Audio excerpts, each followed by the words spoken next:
Greetings and bienvenue, Midnight Crew. Thank you for returning to this broadcast. And welcome to new viewers joining us for the first time. If you like a video, then feel free to subscribe. I had a pretty eerie dream that I was taken from my bed and inducted into a secret society. I was picked up out of my bed and escorted through my home and put into the back of a very old-styled stagecoach drawn by a black horse. All the members were wearing black satin robes with red trim and looked like they had Renaissance-era tunics, boots, gloves, etc. on underneath, and cowls over their faces, reminiscent of executioner hoods with slits for the eyes. One thing I noticed about the men who took me away is that they all wore chains with key pendants as necklaces, and each member had a different key. They were swirly and varied in color from brass to copper to pewter, all with a rustic patina as if they were hundreds of years old. See pic related for some similar styling for a better visual. My grandfather was a locksmith and collected old locks and keys, and I loved playing with them as a child. In any case, as I entered the buggy, a hood was put over my head, akin to the likeness of my ravisseurs, minus the eye slits. I felt the bumps of cobblestone beneath the wooden wheels as the horse trotted along the streets during twilight hours. Before I knew it, I was removed from the coach, stumbling due to being unable to see, and was pushed to a cave on the side of a mountain. This cave had a large wooden door, similar to what would be seen in a medieval dungeon. It was made of a very thick, hard, dark wood, and had brass linings weathered with a heavy patina. It was obviously something of great quality, and clearly hid something greater than just a cave. The entrance was opened with an audible creak which echoed throughout the forest, and the dim light of the moon shone just enough for me to see another door behind the first, but this one looked modern. It was metallic in structure, a port that would have been the envy among commercial bankers and vault keepers. Two of the hooded men forced the heavy door open, and I was rushed into a monolithic room, skillfully carved from the mountainside. No words, and there had been very little speech during the entirety of my journey. What I had heard sounded like a cut-up dialect of vulgar Latin, a potentially engineered cant among the hooded men that I couldn't quite comprehend. As I was pushed through shoulders first into the room, torches were lit by members in a circle, and I was pushed to my knees. I could see, adorning the circular lining of the ceiling, just a little under 2 meters high, were Latin phrases with crude spelling. Clavis aurea was one that stuck out, which I assume was a rough variant of the classical Latin clavis aurea, literally translating to golden key, but the context is applied to the discovery of hidden and/or mysterious meanings in texts, especially those of a theological, philosophical, or alchemical stock. The largest lettering consisted of raised stone text reading, Fraternitatem Clavicaris, obviously a cognate of Brotherhood of Key and locksmiths. I hadn't taken Latin in years, but this is some rudimentary stuff. Anyway, a wooden box was placed in front of me, and on it were numerous brass nuggets attached to small metal posts to act as pivot points for the pieces to spin. As they spun, others would spin as well as if they were attached, and only spinning them in the proper sequence would solve this strange puzzle I was given. Solve. A stern voice spoke up from behind a mask. I looked at the box and looked around at everyone else. I was in awe at what was going on until I heard the crackling of the deep speech once more, but this time louder and more angry. Solve! Solve! I could feel my heartbeat racing as I looked down at the box presented to me. I started to flip pieces until I found the proper algorithm. It didn't take long, and it was common sense once you figured it out. I wish I could draw a picture of it, because I had never seen anything like it. As I solved it, the pieces fell into the box. The top unhinged, and a key, similar to those worn around the necks of everyone around me, lie alone in the box. Take. I was instructed, this time in a less abrasive manner. Just as I had wrapped my fingers around the key, with the swish of 2 robes, 2 members of the Brotherhood had grabbed each of my arms and pulled me to my feet.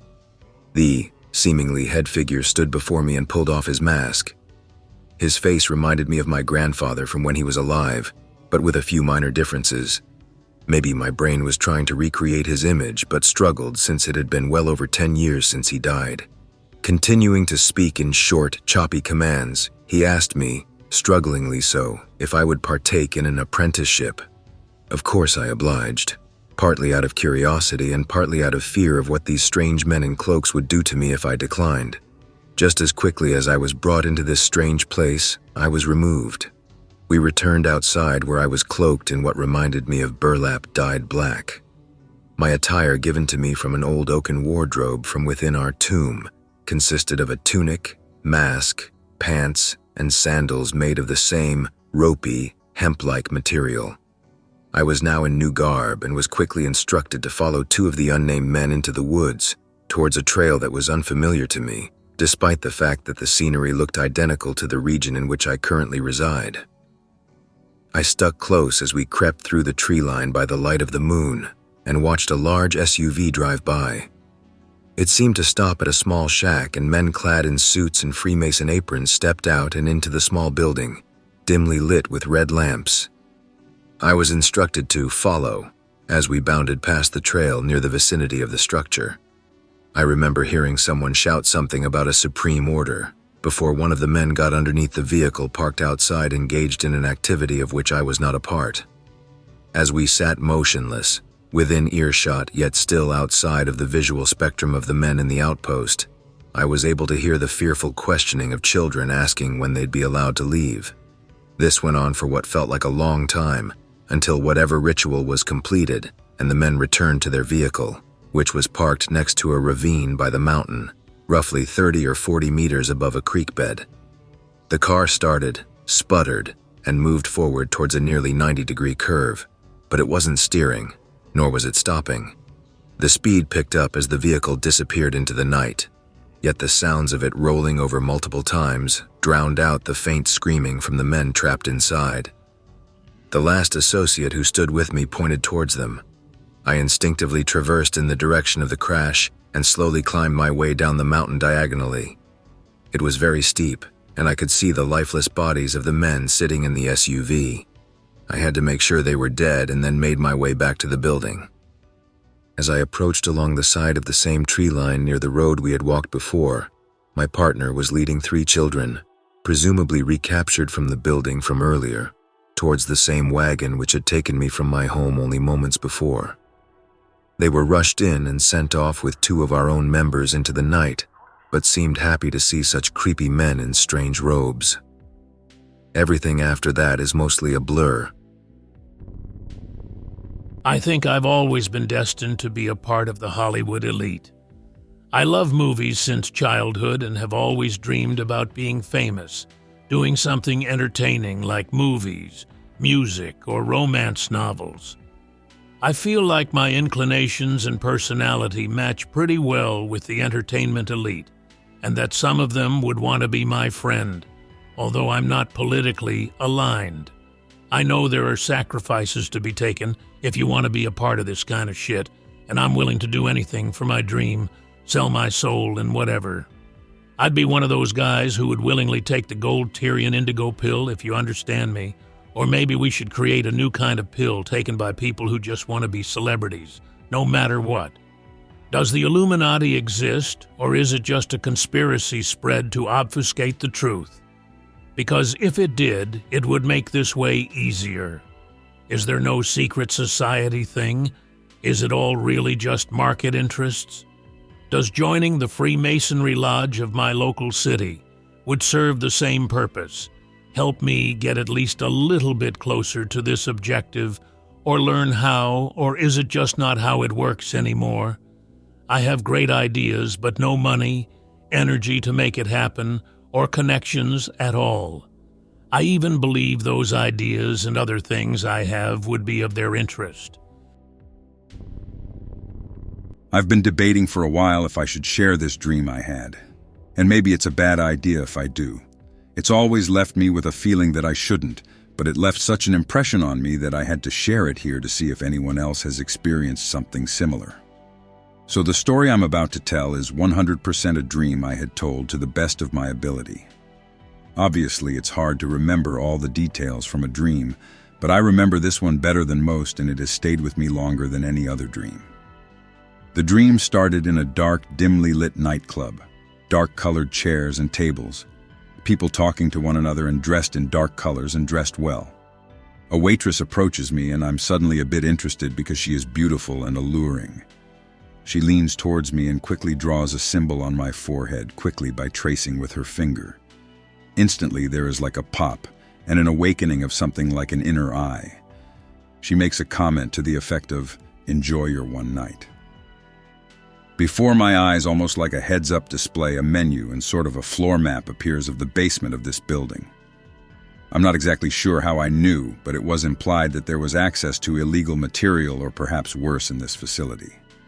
It also made clear that if you had interest in employment, that it would also be available.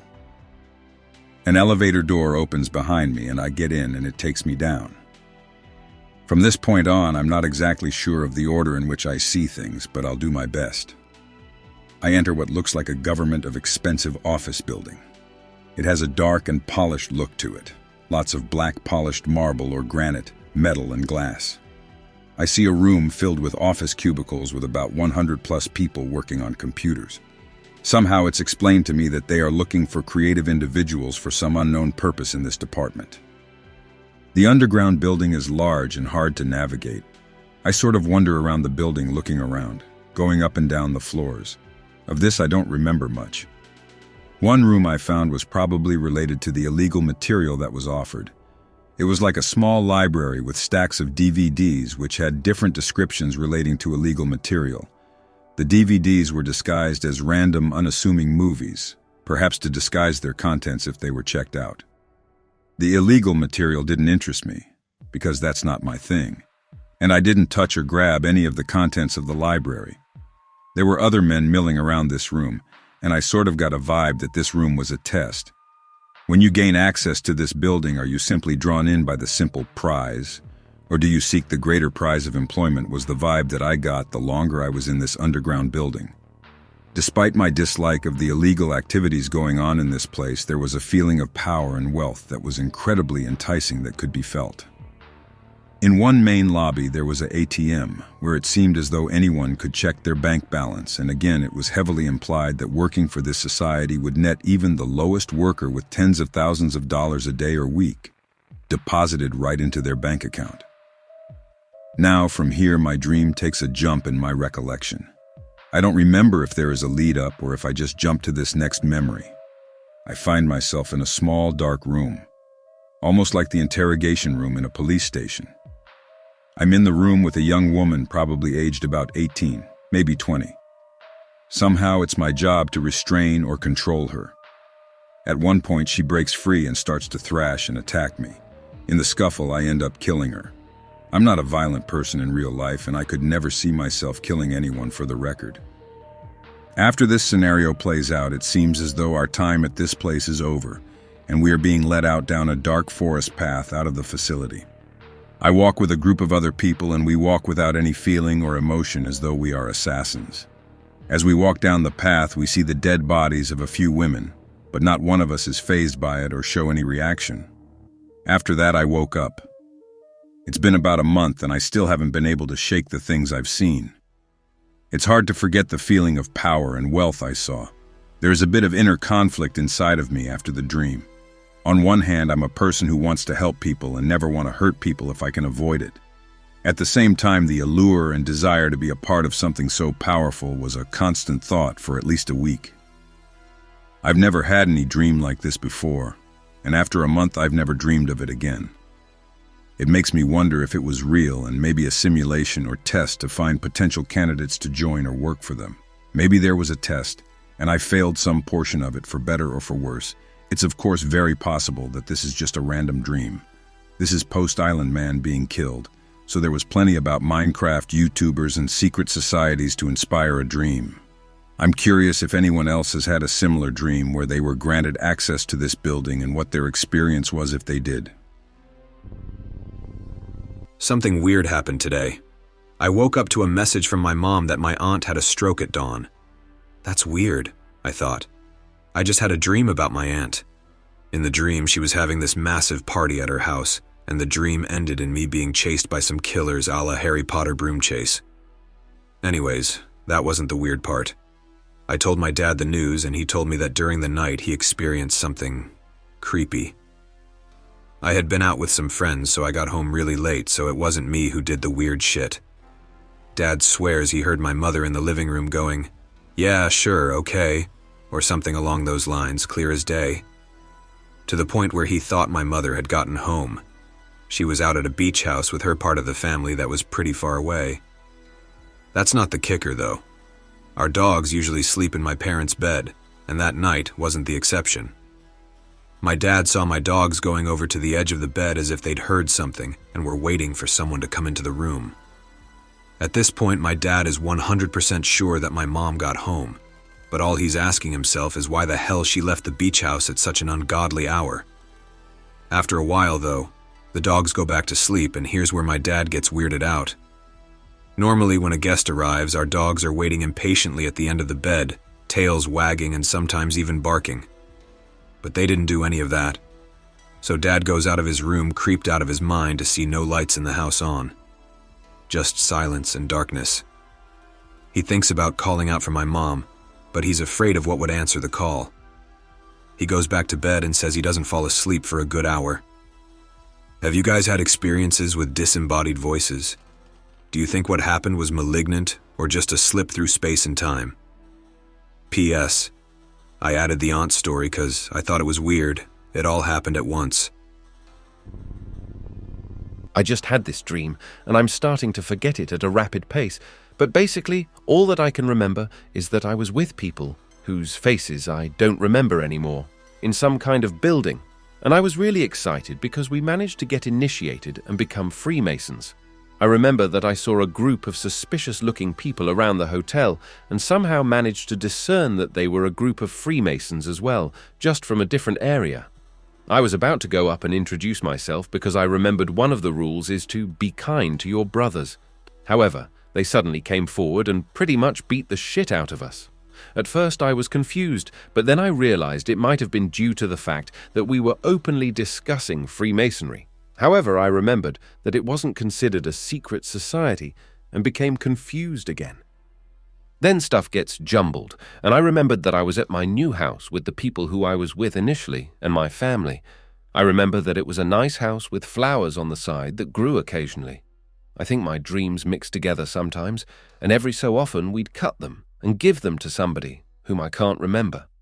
My aunt ended up watering and mowing the lawn one morning, and I looked out and saw she was mowing inside the flower bed and only left a few flowers untouched. I was upset and told my mother, and then suddenly my aunt came in and showed me the flowers that she dug up beforehand. "Your stepdad planted them, and you know he's crazy. Who knows what kind of negligence these flowers received?" "Ah, true," I responded and accepted it. She said she was going to rebury them, and hopefully they'd grow more. My mum was happy because she said there were 64 seeds in total that she bought, and this way each color will grow one at a time, and then we can clip all the colors, give them to someone, and they'll grow again. There were only 4 colors of flowers, and it was odd to me that a singular flower had numerous seeds. Confusing, but in the dream it made sense, and that's just how flowers worked. For good measure, I went outside and took the hose and sprayed the flower bed gently so that it'd grow. Then everything got jumbled again, and I ended up in the basement with the people I was with. Suddenly, we turned to League of Legends champions and were fighting against each other 4 volts, 4. However, my friend who was using the champion Ergot used his ultimate ability and somehow revealed a room, which is confusing because his ult just suppresses and replaces someone with his location. That was in my basement and hidden by a force field. I went in there as Vega and was like, "Holy shit, guys," and we all transformed back into our human selves to see the commotion. Apparently, it was a children's room for a secret child named John. I remember opening the drawer and seeing a hologram of tiny kid clothes and hearing a giggle. Then I woke up. It was really fucking weird and jumbled, but a few things make sense. 1. I looked up Freemasonry on /x/last night for a short while. 2. I just moved to Indiana in a tiny house with a creepy basement and a shitload of unkempt flowers on the side. 3. I play League of Legends all the time religiously. 4. Be kind to your brothers was probably from a movie I recently watched called The Conspiracy. The rest of it I have no explanation for, nor do I understand why everything would come together like that. Need to get this out of my system. When I was 10, Jesuits in the elite school I attended with a scholarship introduced me to what I could only describe as a demonic child, gigantism, autistic gait and yellow eyes, named Francesca. This occurred in the spring of 2013 and led to a most regrettable incident. Later I was tortured, then left in a cage, also led to drug-induced dreamlike simulation while in some kind of EEG electroencephalogram machine. Recently I've suffered gang stalking after attempting to escape the soft entrapment I allowed myself into after wasting my teenage years being a lazy, depressed fuck. I recall some sort of gate programs in 2nd and 3rd grade, audio tapes, 7-Up Heads Down, checkers, ESP cards, algebra classes. I was good at writing backwards but increasingly terrible at socializing. I would like to think they probably sugar-coated me before the other kids. However, some of my schoolmates seemed to resent and be overly aggressive with me in a way that almost felt scripted. Teachers and Mom always told me to shrug it off. Mom beat me up after seeing me preparing to jump out of the 7th floor window aged 8. Went to therapy. Tried telling her about trauma and what I now see were dissociative episodes and panic attacks. She told me to shrug it off. But she was interested in the minor details of some sleep paralysis and astral projection nightmares I had with a horrifying skinned human figure with a striking voice. It showed me glimpses of the future, entrapped me in mazes and showed horrible scenes of gore. I vaguely remember witnessing people being burned alive in Roman-style pagan festivities. They occurred in some former colonial plantations. I live in Brazil, if that's relevant. At night.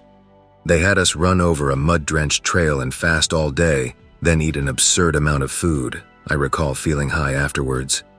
Those were all 6 to 8-something-old kids from elite schools from here, closely watched by masked handlers. I remember being led to some party at a lake manor by people wearing prop masks of my mother and stepfather. Something there made me try to escape and run through the woodland nearby, failing. The place was full of giant snails, wondering if it was a pest or part of the act. Whole memory has an aching feeling to it. I was 5 or 7. I don't know how to phrase this without sounding delusional, self-absorbed and solipsistic, but I see many specific aspects of my life in specific mediums. For example, a false god appeared to me as a static smiling face. I also always drew myself as a bird-faced figure when a small kid and named one of my personas Pim Plum. Oddly like some manga I've heard other Gen Z talk about. One creepy incident occurred back in 2nd grade while visiting the twins who insisted on being my friends, and I stopped talking to them after realizing they were part of it. Their parents gave me a red cape for some reason, a lot like that Butterfly Effect movie. Speaking of it, kids at school knew about my time-mazed nightmares for some reason and made jokes about it. This sort of behavior from my peers continued till high school. I remember waking at a hospital after the whole Francesca ordeal. It was the penultimate time they gave me the pink cup. The last one was when my mom tried to drown me in a waterfall when I was 11. She had done it before, but this time got extremely angry. I refused her and complained it was the last day we could make it work. Told me to drink it or she would be killed. She was a terrible narcissistic parent. The 20-something gigolo that dated my grandma insisted I was monitored more than once, even calling me golden egg goose. Caught my family seeing some very shady stuff about me at times, calling me a lab rat, half-minded.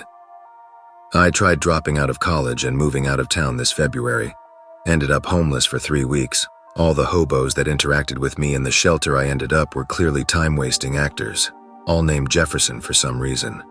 My family found me the day I would have amassed enough money to rent a flat. Social services at the shelter asked me if it was true I was in a watch list at my age. Ha ha ha ha. The whole street theater and BS over the years, why? So is that it? What am I? The only advantage the elite have over you is their wealth and ancestral knowledge.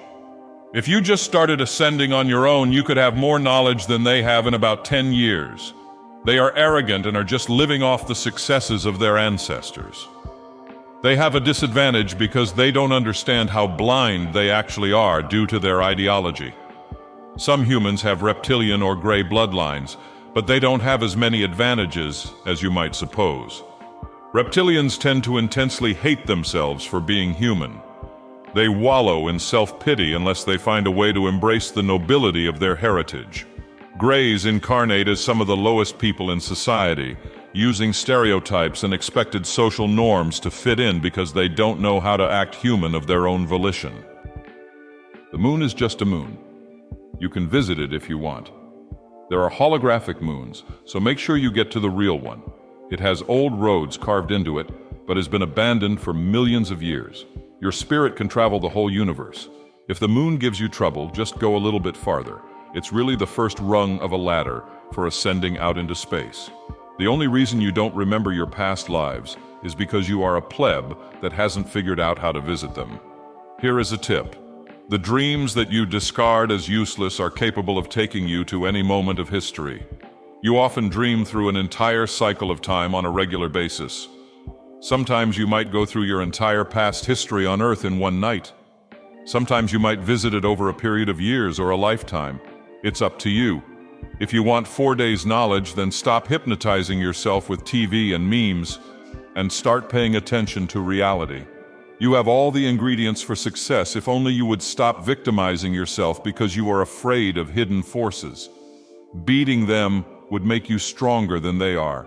It's now easier than ever. I hope that you enjoyed tonight's broadcast. If you enjoyed tonight's story, then please subscribe to the channel as more Greentext will appear daily. A new broadcast will appear when the clock strikes midnight Central Time.